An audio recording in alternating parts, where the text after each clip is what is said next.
दोस्तों 2024 में अगर आप अपने घर पर एक सब्सिडी वाला सोलर सिस्टम इंस्टॉल करवाने वाले हैं, तो ऐसे में अगर आपने वेंडर से कंसल्ट किया होगा तो आपको एक चीज़ बहुत क्लियरली समझ में आई होगी, क्योंकि हर वेंडर आपको अलग अलग रेट ऑफर कर रहे हैं। कुछ आपको ज़्यादा प्राइस बताते हैं, कुछ उनसे कम प्राइस बताते हैं। तो आज के इस वीडियो में मैं आपको बहुत ही इंपॉर्टेंट पॉइंट्स बताने वाला हूँ, जिसमें आप अपने घर पर अगर एक on grid solar system install करवा रहे हैं सब्सिडी वाला, तो जो भी प्रोडक्ट आपको सिस्टम में इंस्टॉल किए जा रहे हैं वो अच्छी क्वालिटी के हैं या नहीं हैं, इसको देखना आपकी जिम्मेदारी होने वाली है।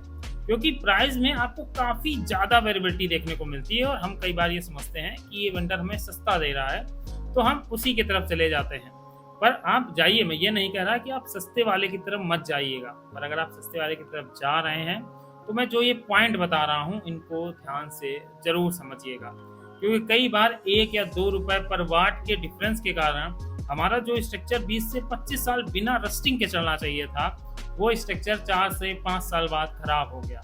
यही हालत सोलर पैनल की है, यही इन्वर्टर की है। तो इस वीडियो में आपको विस्तार से हर एक चीज़ डिफाइन करने वाला हूँ, जिससे सोलर सिस्टम लगवाते वक्त आप कुछ चीज़ों को अगर समझ जाएंगे तो अपने लिए एक बेस्ट सिस्टम परचेज कर पाएंगे। तो चलिए शुरुआत करते हैं आज के इस वीडियो की। मेरा नाम है सूर्यांश और आप देख रहे हैं tech I Suryansh solar YouTube channel. और इसके साथ ही एक इम्पॉर्टेंट इन्फॉर्मेशन और कि अगर आप कानपुर या इसके आसपास से कहीं बिलोंग करते हैं और अपने लिए एक on grid solar system install करवाना चाहते हैं, तो अब आप हमसे भी कांटेक्ट कर सकते हैं। आपको हमारा नंबर डिस्क्रिप्शन में मिल जाएगा, आप वहां से हमें व्हाट्सअप मैसेज करिएगा और अपनी लोकेशन ज़रूर वहां पर ऐड कर दीजिएगा। हमारी टीम आपसे कंसल्ट करेगी और आपके लिए एक बेस्ट कंपनीज के बेस्ट सोलर सिस्टम डिज़ाइन करके, इंस्टॉल करके और सब्सिडी का प्रोसेस कंप्लीट करा के आपके घर पर दे दिया जाएगा। तो अब बात करते हैं ऑन ग्रिड सोलर सिस्टम में कहाँ आपके साथ स्कैम होते हैं। दोस्तों जब भी हम लोग वेंडर लिस्ट जब हमें मिल जाती है तो हम सारे वेंडर्स को देखते हैं। तो जब भी आप अपने घर पर सिस्टम लगवाएं तो कभी ब्लाइंड ट्रस्ट मत करिएगा वेंडर के ऊपर। भले आपको नॉलेज ना हो तो नॉलेज आप गेन करिएगा, ये वीडियो देखिएगा, आपको हर एक चीज़ पता चल जाएगी। खेल किन किन पॉइंट्स पे होता है मैं सबसे पहले आपको वो बता देता हूँ। खेल सबसे ज़्यादा होता है नंबर ऑफ पैनल के वाटेज के ऊपर, कि जहाँ पर मान लीजिए हम 2 किलोवाट का एक सिस्टम लगवा रहे हैं या 3 किलोवाट का सिस्टम लगवा रहे हैं। ऐसे में अगर हम किसी ऑथेंटिक अच्छी कंपनी का सिस्टम लगवा रहे हैं तो अगर आपका वेंडर कह रहा है कि 540 वाट के आपके 2 पैनल लगेंगे जाके, तो वहाँ पर 1000 वाट तो 500 वाट से हो गया और 40 वाट 80 वाट हमारा और हो गया जाके। तो वहाँ पर अब जो आपसे वेंडर पैसे लेगा तो 1080 वाट के लेगा जाके। पर होता क्या है कि जब हम आंख बंद करके अपने घर पर सोलर सिस्टम लगवाते हैं तो कई बार स्टिकर तो उसमें 540 वाट का लगा है, पर वो पैनल 480 और 500 वाट के होते हैं। तो ऐसे में कहीं ना कहीं हमसे पैसे ज़्यादा चार्ज किए जाते हैं और हमारा सोलर पैनल का जो पावर है वो कम लगाया जाता है। तो इस वजह से सबसे पहले आपको अपने सोलर पैनल पर नज़र डालनी है और अगर अच्छी कंपनी का सोलर पैनल लगाना है। दूसरा जो सबसे बड़ा खेल होता है वो होता है वायर के साथ। वैसे जो एक सेटर्ड वायर होता है, 15 मीटर वायर आपको मिलता है जब भी आप एक ऑन ग्रिड सोलर सिस्टम लेते हैं, उसके ऊपर होता है वो कस्टमर को उसका पैसा पेड करना पड़ता है, अप्रॉक्स 50 रुपये पर मीटर के हिसाब से आपको वहाँ पर देना पड़ता है। पर यहाँ पर भी खेल हो जाता है, जहाँ पर 4 स्क्वायर एम और 6 स्क्वायर एम के वायर यूज होने हैं, वहाँ पर घटिया क्वालिटी के और सस्ते वायर यूज कर दिए जाते हैं।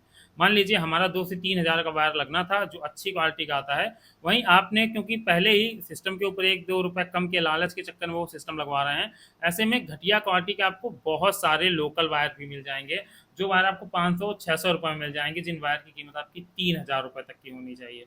तो इस वजह से ये कुछ ऐसे पॉइंट्स हैं जो समझिएगा और आपको सच में रियलाइज होगा कि जो 2 से 3 रुपये 4 रुपये का अंतर है वो वेंडर आपसे कहाँ से काट रहे हैं।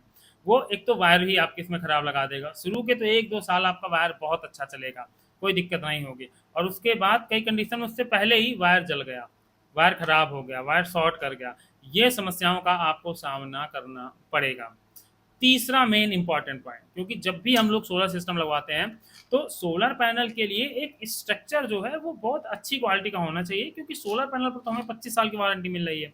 ऐसे में अगर हम स्ट्रक्चर उसमें सस्ता लगा रहे हैं तो कहीं ना कहीं वो हम गड़बड़ कर रहे हैं। अगर आंधी तूफान आ रहा है या कोई और समस्या हो रही है तो ऐसे में हमारा वो स्ट्रक्चर टूट जाएगा। तो जब भी आप स्ट्रक्चर लें तो एक चीज़ का ध्यान रखें, आप वेंडर से पूछें ये बात कि आप हमारे इसमें ये नॉर्मल स्ट्रक्चर लगा रहे हैं या ये हमारा केमिकलाइज का हॉट डिप जीआई स्ट्रक्चर है या नहीं है। मार्केट में आपको बहुत सारी कंपनियों के अच्छे जीआई स्ट्रक्चर भी मिलते हैं और सस्ते जीआई स्ट्रक्चर भी मिलते हैं, जिनमें ये समझिएगा 1 और 2 रुपए का अंतर होता है। मतलब अगर सस्ता वाला 1 रुपए का है और महंगा वाला आपको 2 रुपए का पड़ेगा जाके, पर जो आप सिस्टम ले रहे हैं उसके पैकेज में ये आपके इंक्लूडेड होता है। तो यहाँ से कम 8 से 10 हज़ार रुपए का खेल कंपनियों और वेंडरों द्वारा कर दिया जाता है, जो सिर्फ आपके कुछ रुपए बचाने के कारण होता है। तो इस वजह से इस स्ट्रक्चर के बारे में भी आप जिससे लगवा रहे हैं उससे पूछें कि ये स्ट्रक्चर हमारा कब तक चलेगा। और इसके साथ ही आपको जो और अच्छी क्वालिटी के स्ट्रक्चर होते हैं उनमें अगर 1 या 2 रुपए पर फीट के हिसाब से एक्स्ट्रा चार्ज पड़ता है, आप वेंडर से बात करिएगा, वो आपसे बोलिए कि हमें ऐसा स्ट्रक्चर चाहिए जिसमें हमें कोई प्रॉब्लम नहीं चाहिए। तो 1 या 2 रुपए पर फीट के हिसाब से आपका वो स्ट्रक्चर थोड़ा महंगा पड़ेगा। और दोस्तों जब सोलर सिस्टम लगवाएं, 25 साल के लिए लगवा रहे हैं, तो आप 1-2 रुपए पर फीट का मत देखिएगा। जो बेसिक नॉर्म्स है स्ट्रक्चर का, वो नॉर्म्स स्ट्रक्चर का है कि आपका स्ट्रक्चर एक तरफ 3 फीट का होगा, जिस जो साइड डाउन होगा, और जो साइड अप होगा वो करीब 6 से 7 फीट का होगा। कई बार ऐसा होता है कि कॉस्ट कटिंग के चक्कर में वो आपका जो स्ट्रक्चर है वो भी आपका कम कर दिया जाता है। तो कुल मिला के ये सोचिएगा, जो सिस्टम की कॉस्ट अप्रॉक्सीमेटली 60 रुपये टेंटेटिव आती है, अप डाउन हो सकती है, वो सिस्टम की कॉस्ट अगर कोई बहुत कम करके लगा रहा है तो कहीं ना कहीं आपके साथ वो एक बड़ा धोखा कर रहा है। और सिस्टम आपका इंस्टॉल हो जाएगा, उसके बाद आपको कुछ समय बाद ये चीज़ क्लियर हो जाएगी कि आपने जो सिस्टम लगवाया था उसमें थर्ड क्वालिटी का मटेरियल यूज किया गया है। और कई चीज़ें मैंने कई लोगों के साथ ये भी देखा है कि उनको पहले तो बताया गया कि आपकी सब्सिडी आएगी, पूरा प्रोसेस करा दिया गया, और वहाँ पर नॉन डीसीआर पैनल, सस्ते पैनल यूज कर दिए गए सिर्फ इस चक्कर में क्योंकि कस्टमर को सस्ता प्रोडक्ट चाहिए था, उसे सब्सिडी चाहिए थी, पर बाद में कह दिया कि भैया आपकी सब्सिडी अप्रूव ही नहीं हुई है। ऐसे में कस्टमर फिर कुछ नहीं कर सकता है। अगर एक नॉन डीसीआर पैनल लगा हुआ है तो एक बार पैनल भी चेक करें कि आपका पैनल डीसीआर है या नॉन डीसीआर है। तो ये कुछ ऐसी चीज़ें हैं जिनको आपको ध्यान जरूर देना चाहिए। देखिए, इन्वर्टर में खेल नहीं हो पाते ज़्यादातर, क्योंकि अगर आप जिस कंपनी का लगवा रहे हैं वो कंपनी अपनी ब्रांड वैल्यू के लिए आपके लिए वो अच्छी क्वालिटी का इन्वर्टर देगी, पर स्ट्रक्चर हो गया, वायर हो गया, अर्थिंग हो गई, इन चीज़ों में आपके साथ बड़े खेल हो जाते हैं। और यहीं से अगर 2-3 रुपए का भी अप डाउन करना है, आराम से यहाँ से 2-3 रुपए का अप डाउन हो जाता है। वेंडर को तो वो उतना फायदा होता है, पर कस्टमर का वो 1-2 रुपए के चक्कर में बहुत बड़ा नुकसान फेस करना पड़ता है। तो इस वजह से आपको आई थिंक ये चीज़ क्लियर हो गई होगी कि जब भी ऑन ग्रिड सोलर सिस्टम लगवाना है तो किन पॉइंटों को आपको चेक करना है। तो चलिए दोस्तों, इसी के साथ करते हैं वीडियो को समाप्त। और अगर आप एक अच्छी क्वालिटी का, अच्छी कंपनी का ऑन ग्रिड सोलर सिस्टम लगवाना चाहते हैं तो हमसे भी लगवा सकते हैं। नंबर आपको डिस्क्रिप्शन में मिल जाएगा, व्हाट्सएप पर मैसेज करिएगा, लोकेशन बताइएगा ज़रूर, हमारी टीम आपसे संपर्क करेगी और आपके घर पर on grid solar system subsidy के साथ वाला इंस्टॉल कर दिया जाएगा। और अगर आप नहीं सब्सिडी वाला चाहते हैं तो सारे टाइप के solar system, on grid, of grid, battery, सभी कुछ आपको अवेलेबल हो जाएगी। तो चलिए समाप्त करते हैं वीडियो को, मिलते हैं नेक्स्ट वीडियो में किसी नई अपडेट के साथ।